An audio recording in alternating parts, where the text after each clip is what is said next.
우리가 몰랐던 인간 세종, 설민석. 제가 어렸을 때만 해도 연예인이나 정치인 같은 유명인들은 신비로운 존재였어요. 그 당시에는 유명한 사람에겐 일반인과 다른 무언가가 있겠거니 생각하며 살았던 것 같습니다. 어쩌다 멀찍이서 얼굴만 봐도 그 사람 주변에 범접하기 어려운 거룩한 아우라가 드리워 있는 듯 했어요. 어린 마음에 저런 사람들은 집에서도 화려한 옷을 입고 은은한 음악이 흐르는 가운데 고급 음식을 먹으면서 고상한 대화를 나누며 살 거라고 믿었습니다. 요즘은 어떤가요? 대중과 멀리 떨어져 신비주의 전략을 쓰는 스타보다 마치 친구처럼 편안하고 소탈한 인물들이 사랑받는 세상 아닌가요? 때로는 어설프게 센 척하기보다 아예 인간적 면모나 약점을 대놓고 드러내는 게 매력이 되기도 합니다. 인터넷이 발달하고 스마트폰이 일상화되면서 더 이상 무언가를 숨기기 어려운 시대가 되기도 했고, 사람들이 자신이 모르는 어떤 곳에 무조건 한 쌍을 품을 만큼 순진하지도 않아졌기 때문이죠. 이전의 역사적 인물에 대한 판단도 비슷한 흐름으로 가야 한다고 봅니다. 위인전을 한번 펼쳐보세요. 그들이 일생 내내 훌륭하고 아름답게 살았다고 적혀 있지만 아무리 위인이라도 한 인간으로서 말하기 힘든 고민을 하며 가끔은 실수도 하고 해서는 안 될 일을 저지르기도 했을 겁니다. 그렇다고 해서 그 사람이 위대한 일을 하지 않은 건 아니죠. 지금 다룰 내용은 세종을 주인공으로 하는 위인전에는 나오지 않을 이야기들입니다.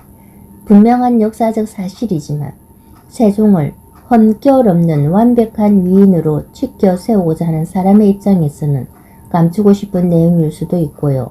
하지만 저는 이런 사실들이 역사 속에 박자되어 있는 세종을 생생한 한 명의 인간으로 되살려 우리 곁으로 더 가깝게 끌어당긴다고 믿습니다.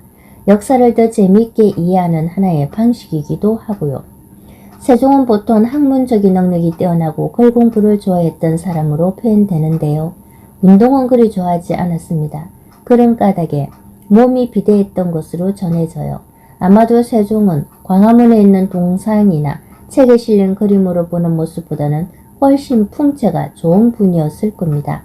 요즘도 비만하면 과도한 육식이나 그로 인해 축적되는 콜레스테롤이 언급되곤 하잖아요. 세종은 몸을 움직이기 싫어하는 데다가 고기를 참 좋아했던 모양입니다.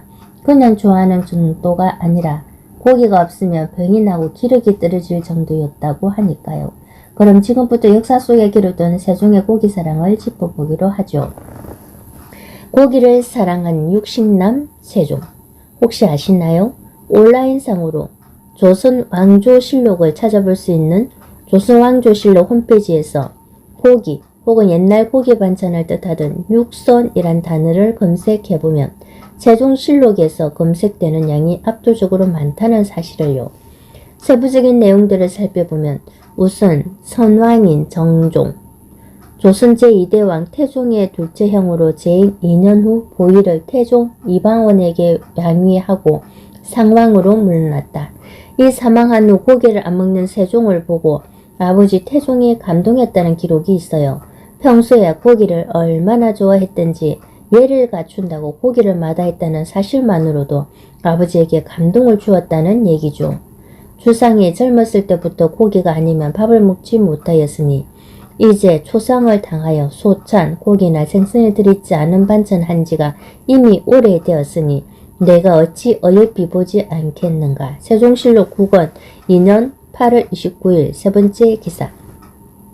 이후 태종은 자신이 죽으면 예법에 따라 세종이 고기를 먹지 않을 것을 우려해 상중에도 고기를 먹으라고 유언까지 합니다. 죽는 순간까지도 아들이 고기를 먹지 못하면 얼마나 고통스러워할지를 걱정했다고나 할까요? 그럼에도 효심이 깊었던 세종은 예법에 따라 상중에 고기를 먹지 않았는데 불과 2달 만에 고기 검단 현상에 시달리며 온몸이 허약해져 어쩔 수 없이 다시 고기를 먹게 됩니다. 졸고 뒤에도 오히려 소선을 하시어 성체가 파래하고 검게 되어 여러 신하들이 바라보고 놀랍게 생각하지 않는 사람이 없으며 또 전하께서 평일에 육식이 아니면 술알을 드시지 못하시는 터인데 이제 소선한 지도 이미 오래되어 병환이 나실까 염려되나이다. 하니 임금이 말하기를 상중에 고기 먹는 것이 예로 보아 어떨까? 경들은 내가 소식에 익숙하지 못하여 병이 날까 염려한 것이나 내가 이제 병도 없으니 어찌 예에 범할 수가 있겠는가? 성녀는 항상 소식만 하여도 오히려 살찐 자가 있는데 나만 소식을 못한단 말인가? 경들은 다시 말하지 말라. 세종실록 17권 4년 9월 21일 네 번째 기사. 후일 세종은 자신의 고모인 경신공주가 죽은 후에도 무려 사흘이나 고기를 끊었다가 신하들에게 고기를 먹으라는 청을 받습니다. 경신공주가 죽은 지 벌써 사흘이 지났는데 전하께서는 지금까지 소선을 드시오니 신 등이 퍽 두렵게 여기는 바는 모든 일을 살피시며 수고하시는 몸으로서 이렇게 해서는 안 될까 하옵니다. 하물며 태종께서 항상 말씀하시기를 주상께서는 하루라도 소찬을 해서는 안 된다 하셨사오니 바라옵건대 고기 반찬을 다시 도소서. 세종실록 31권 8년 3월 25일 세 번째 기사. 이후에도 신하들은 임금이 기력이 없거나 나란 일로 수심에 빠질 때마다 고기를 먹으라고 청합니다. 의정부와 육조에서 대궐에 나아가 문안하였다. 임금이 가뭄을 걱정하여 18일부터 앉아서 날새기를 기다렸다. 이 때문에 병이 났으나 외인에게 알리지 못하게 하였는데 이때에 와서 여러 대신이 알고 고기찬 드시기를 청하였다. 세종실록 29권 7년 7월 28일 두 번째 기사. 한 번은 고기 반찬 투정도 했습니다. 임금 밥상에 고기가 올라왔는데 자기가 보기에는 백성들이 먹는 고기보다 못하다는 거죠. 임금이 대원들에게 이러기를 어제 행한 연회는 1년에 한 번만 실시하는 것이라 연회가 파한 뒤에 신령공중에게 술 한잔을 올리기 위하여 중궁에 들어갔었는데 마치 보니 큰 쌍에 놓인 고기가 바깥 사람들이 작은 쌍에 차린 것만도 못하니 이것은 담당 관청에서 반드시 내가 직접 보지 않은 줄로 알고 이렇게 한 것이다. 어찌하여 이렇게까지 조심하지 아니하는가 하였다. 세종실록 31권 8년 1월 2일 첫 번째 기사. 자기만 먹는 게 아니라 남한테 고기를 권하기도 했습니다. 세종이 아꼈던 황희가 나이가 들어 기력이 없자 다른 것들을 다 제치고 고기를 하사한 거죠. 성정원에 정교하기를 예전에 나이 60 이상인 사람은 비록 거상중이라도 오히려 고기 먹기를 허락하였는데 지금 자의정 황희는 이미 기복하였고 나이도 또한 60이니 소식할 수 없으므로 내가 불러서 고기를 권하고자 하였다가 마치 몸이 불편하여 친히 볼 수 없게 되었으니 너희들이 나의 명으로 황희를 빈청에 청하여 고기 먹기를 권하는 것이 어떠하겠는가? 혹은 대신을 접대하는 법을 가볍게 할 수 없으니 나의 몸이 회복되기를 기다려서 내가 친히 보고 고기를 권하는 것이 어떠할까?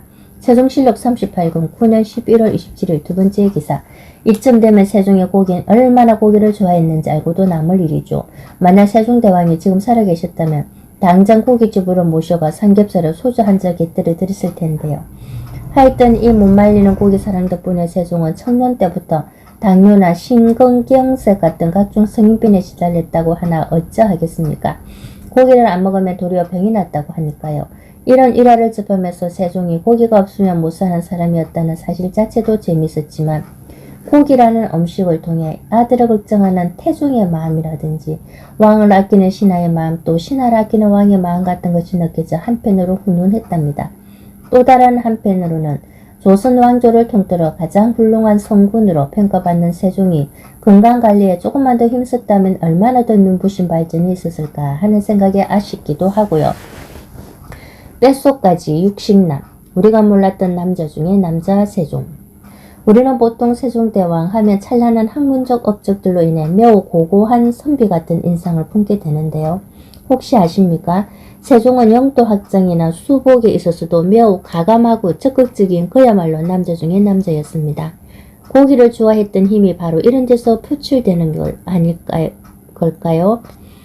국방에 힘을 쏟아 신기전이란 합포를 만들었는가 하면 김종수를 시켜 북방의 여진족을 몰아내고 사군 육진을 개척했으며 남쪽으로는 왜구를 격파한 정복왕이기도 하죠.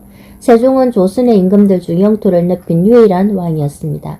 조선시대에 해외 정벌에 나선 것은 세종 때가 유일합니다. 왜구의 본거지인 쓰시마섬을 토벌한 것인데요. 왜구는 고려 말부터 극성을 부리더니 세종대에 들어서 백성들을 죽이고 노략질을 일삼는 등 그 악명이 더 높아졌지요. 결국 상왕이었던 태종은 이종무 장군에게 병선 227척을 주며 대마도 정벌을 명했습니다. 그때 어병갑이라는 신하를 시켜 대마도를 정벌하라는 명령 쓰임 정대마도 교수를 내리는데요. 그 무시무시한 내용은 다음과 같습니다. 대마도라는 섬은 본래 우리나라 땅인데 다만 험하고 궁벽하여 흡수하고 누추한 곳이므로 외노가 운거해 사는 것을 들어주었을 뿐이다.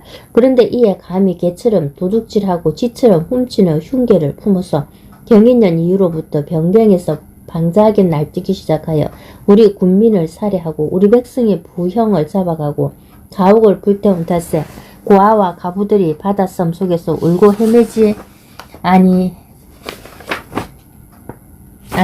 해가 없었다. 이에 뜻있는 선비와 어진 사람들이 팔뚝을 그려붙이며 분통이 터져서 놈들의 살을 씹어먹고 놈들의 살가죽을 깔고 자려고 생각한 지가 몇 해가 되었다. 강한 카리스마가 과연 태종답습니다. 그리고 대를 이어 세종도 역시 강력한 경고를 보내는데요. 그 내용은 아래와 같습니다. 만일 본국으로 돌아가지도 내게 항복하지도 않고 여전히 도적질이나 하려는 흉계를 품고 계속 숨에 눌려 있는다면 마땅히 크게 병선을 준비하여 군량을 가득 싣고 가서 온 섬을 에워싸고 공격할 것이니 시일이 오래되면 반드시 그 속에서 참여할 것이다. 그리고 만일 또 용감한 군사 10만 명을 뽑아서 곳곳에서 쳐들어간다면 주머니 속의 물건이 어디로 가겠는가? 반드시 부녀자 어린 것까지 하나도 빠짐없이 땅에서는 까마귀와 솔개의 밥이 되고 물에서는 고기와 자라의 배를 채울 것이 어심없는 일이다. 그러니 어찌 깊이 슬픈 일이 아니겠는가. 여기에는 하가 오고 복이 되는 길이 뚜렷이 나타나 있는 것으로 아득하여 추측하기 어려운 일이 아니다. 병괴랑 요대 마주서. 아버지 태종과 그 피를 물러받은 세종 역시 내 나라, 내 민족을 위협하는 자는 용서치 않는 기계가 넘치는 군주였습니다. 아들을 가슴에 묻은 세종. 한편 세종에겐 인간적인 고뇌도 있었습니다. 세종에겐 자식이 많았는데요. 무려 18남 4녀를 두고 있었습니다. 왕의 자손들은 잘 먹고 잘 살기만 할 것 같지만 사실 왕족으로서 힘든 점도 많은 것이 사실이죠. 배다른 형제들끼리 권력 다툼을 하는 경우도 허다했고요. 자식들의 앞날과 안위를 걱정하던 세종은 어느 날 소문난 역설가였던 홍계관을 불러 자식들의 사주를 물어봅니다. 예나 지금이나 부모의 마음은 똑같나 봐요. 그런데 이상하게도 사주를 보던 홍계관이 다섯째 왕자 광평대군의 사주에 대해서만은 입을 다무는 거였습니다. 어릴 때부터 총명하고 성품도 너그러워 세종의 사랑을 한몸에 받던 광평대군이었기에 불안했던 세종은 홍계관을 다그쳐 말해보라고 합니다. 그런데 홍계관의 입에서 나온 얘기는 정말 황당했습니다. 다섯째 왕자는 굶어 죽을 자주라는 겁니다. 이게 말이 되나요? 백성들이야 그럴 수 있다 치지만 왕의 아들이 굶어 죽는다니요. 세종은 말도 안 되는 소리라고 생각했지만 그래도 혹시나 검지 오개와 아끼던 왕자가 굶어 죽을 수도 있을까 싶어 광평대군에게 무려 전답 500석을 내립니다. 그런데 어느 날 정말 희한한 일이 일어납니다. 밥을 먹던 광평대군이 생선을 넘기다가 목구멍에 가시가 박힌 거예요. 별일 아닌 것 같았지만 어떤 처방에도 가시는 쉽게 빠지지 않았습니다. 제 아무리 용한 어원도 심지어 어이마저도 이를 해결하지 못했죠. 결국 밥은커녕 물도 한 모금 마시지 못하던 광평대군은 시름시름 앓다가 얼마 후 정말 굶어 죽고 말았습니다. 이게 웬 운명의 장난인가요? 세종은 이렇게 총애하던 다섯째 아들을 먼저 보내고 맙니다. 찬란한 거의 후광대에는 이렇게 자식을 가슴에 묻은 불행의 그림자도 있었지요. 며느리는 레즈비언, 또한 세종은 가정사에서 남들에게 밝히기 힘든 고민이 있었어요. 앞서 말했듯이 세종은 6명의 부인과 22명의 자녀를 두었습니다. 수가 많다 보니 자식 걱정이 끊이질 않았는데요. 특히 세자의 며느리 문제로 골치를 썩었어요. 앞서 세종의 업적에 관한 이야기에서 언급했듯이 세종이 세자에게 왕의 업무를 8년 동안 넘긴 적이 있었습니다. 우리가 흔히 생각하기는 왕이라면 무조건 편하고 좋을 것 같지만 조선 왕조 실록을 보면 왕의 일가는 신하들에게 둘러싸여 하루 종일 공부와 경무에 시달렸다는 걸 알 수 있습니다. 세종의 세자 역시 어린 나이부터 왕의 일을 물러받아 하다 보니 스트레스가 적지 않았을 거예요.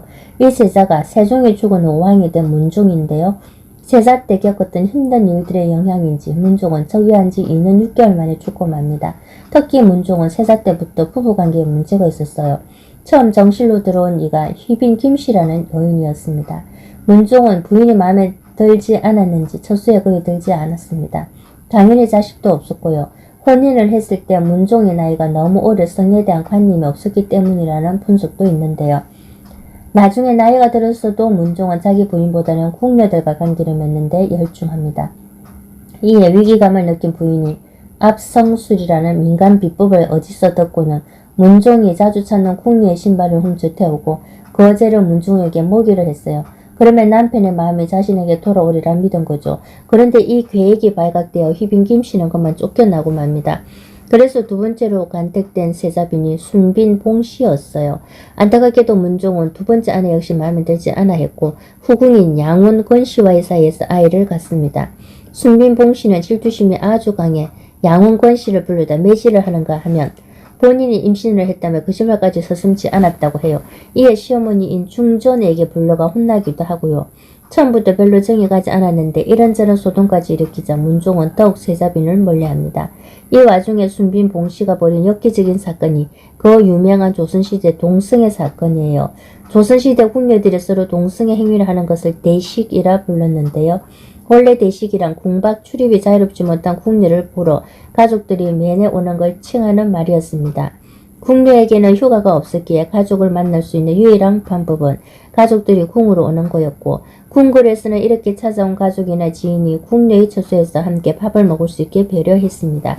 그런데 이 말은 어느 터면가 동승애를 뜻하는 언어로 바뀌어버려요.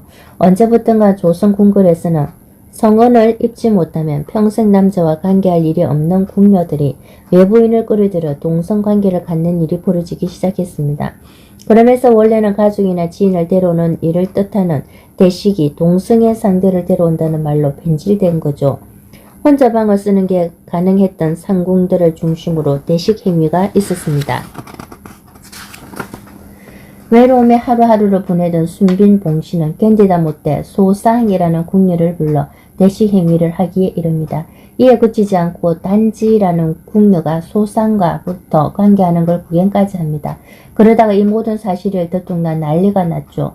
세종이 왕이었을 때 벌어진 일인데 며느리의 대식 행위에 격분한 세종은 순빈 봉씨를 폐하고 대식 행위에 대한 처벌을 대폭 강화합니다. 그러면서도 신하들에겐 순빈 봉씨를 폐하는 이유를 기록에 남기지 말아달라고 부탁하죠. 왕도 끝내 숨기고 싶었던 왕가의 스킨들이었습니다. 비대한 몸으로 각종 성인병에 시달렸으며 자식을 잃고 며느리의 동성애 문제로 골치가 아팠던 세종. 상상해 보신 적 있습니까? 널리 알려져 있지는 않지만 이 또한 엄연한 세종의 삶이었고 인간 세종이 겪었던 아픔이었습니다. 백성에 대한 깊은 사랑과 학문적 열정, 뛰어난 정치력으로 역사에 길이 남을 훌륭한 업적을 이룩한 성군이었지만 그에 앞서 무수한 일상적 고민들 속에 한 세상을 살아간 평범한 인간이기도 했던 것입니다. 흔히들 위인하면 인간을 넘어선 초월적이고 위대한 존재라고 느끼기 마련입니다. 하지만 세상 모든 희로애락이 인간들이 그리는 그림이듯이 결국 불완전하기에 사랑하고 사랑받을 수 있는 존재가 바로 인간이 아닐까 생각합니다. 세종도 우리와 똑같은 인간이었습니다. 상식, 체크. 왕은 왜 후궁을 더 좋아했을까? 역사적으로 보면 왕이나 세자가 부인보다는 궁녀를 가까이 해 정비는 자식이 없고 후궁이 임신을 하는 사례가 적지 않아요. 일단 정비를 맞는 과정 자체가 왕이 스스로 선택했다기보다는 전락결혼 성격을 띠고 있었기에 전적으로 본인 마음에 드는 상대를 고를 수 없었기 때문입니다. 외모적으로도 처음부터 왕비나 후궁으로 입궁한 여성보다는 세자빈으로 입궁한 여성들의 외모가 비교적 떨어졌다고 해요.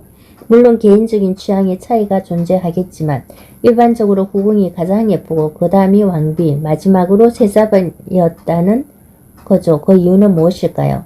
왕실의 여성을 선발하는 데 왕의 발언권이 가장 세고 가장 큰 영향력을 행사할 수 있었던 것이 후궁 선발이었기 때문입니다. 후궁에 비해 왕비 선발에서는 왕의 의사가 훨씬 더 제약될 수밖에 없었는데 이는 왕이 자기 마음에 드는 후궁을 뽑을 때 생기는 반발보다는 왕비를 뽑을 때 생기는 반발이 훨씬 더 컸기 때문이죠. 후궁은 공식적인 지위로는 궁녀에 불과하지만 왕비는 한나라의 국모잖아요. 그러니까 택의 중요성이 컸기에 주위에서 더 신중을 기했던 것입니다. 그렇다면 왜 세자빈이 가장 못생겼던 걸까요? 세자는 나이가 보통 10살 안팎으로 너무 어린지라 어머니나 할머니가 골라주는 배우자와 결혼할 수밖에 없었습니다. 즉 신랑의 의사가 반영될 가능성이 전혀 없었던 것이죠. 따라서 세자비는 할머니나 어머니의 마음에 드는 여성일 수밖에 없었습니다. 또한 조선시대 세자빈을 간택하는 기준을 보면 굉장히 특이했는데요. 일단 미모보다는 덕성이 우선이었고 외모 면에서도 선호하거나 금지하는 아주 까다로운 조건들이 있었습니다. 당사자들의 취향은 전혀 고려하지 않은 획일적인 잣대였죠. 가슴은 작고 목은 가늘어야 했으며 입술이 너무 붉었어도 양미간이 좁았어도 안 됐습니다. 말할 때 입술을 너무 자주 적셔도 턱이 너무 작아도 안 되었습니다. 가슴이 크면 무식하다겠고 목이 굵으면 처녀가 아니라 간주했으며 입술이 너무 붉거나 자주 빗을 띠면 자식을 낳지 못할 거라 판단했거든요.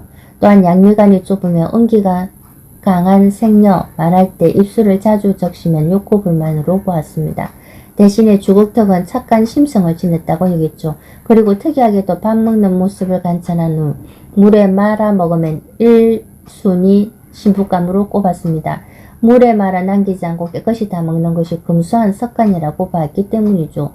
지금 기준으로 보면 다소 황당하고 이해가 안 되는 기준들이지만 당시에는 왕실뿐만 아니라 민간에게까지 퍼져 있었다고 합니다. 어쩔 수 없이 결혼한 상대였기에 왕 입장에서는 부인의 처소에 드는 것도 그다지 유쾌한 일이 아니었어요. 그런데 왕과 중전 사이에 자식이 없으면 신하들에게 상소가 올라옵니다. 왕실의 대를 이어야 한다는 것이죠. 그러면 궁중 의사들이 좋은 날을 가려 왕이 중전과 합방할 날짜를 정해줘요. 아들을 가질 수 있는 월일시까지 정해주지요. 그 시간에는 왕이 원하든 원하지 않든 합방을 해야 합니다. 관계를 할 때는 복상사할 것을 대비해 바깥에 궁녀 3명이 항상 대기했는데요. 복상사 시 갓 잡은 닭의 피를 마셔야 한다고 알려져 있어 궁녀들이 닭을 붙잡고 있었습니다. 문 하나를 사이에 두고 밖에선 닭이 울고 궁녀들이 지켜보는 가운데 사랑을 나누기는 쉽지 않았겠죠. 이런저런 이유로 왕족들은 자기 취향대로 예쁜 궁녀를 골라 자유롭게 사랑을 나누는 걸 선호했던 것입니다.